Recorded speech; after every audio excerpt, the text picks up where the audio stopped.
Bir nəfər gəldi, imama dedi ki, Əmirül-Mömin nə dedi?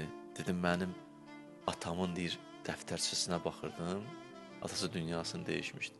Baxdım, gördüm ki, onun qeyd dəftərçəsində sənin aton, Əbu Talib, 80.000 dirhəm mənim atama borclu olub. Gəlmişəm onu almağa. Nasıl burada deyib, yox.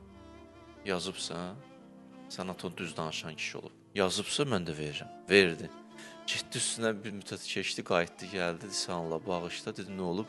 Dedi, sən demə, atam sənin atama borclu olub 80.000. Mən eləmişəm, sənin atam mənim atama borcluymuş. İndi belə çıxır ki, həm 80.000-i verməliyəm, mən ikinci 80.000-i verməliyəm. İmam buyurdu, validukə fi hillin. Aton ki, atama borcluydu, onu halal elədim. 80.000 ki, aton atama borcluydu, onu halal elədim, narahat olun. O ki, qaldı mən verdiyimə, vəlləzi qəbəstuhu minni, huvəllək. Da verdiyimizi də almarıq, o da sənin. Biz vermişik, almarıq. Əhl-i beyt bu cürdür.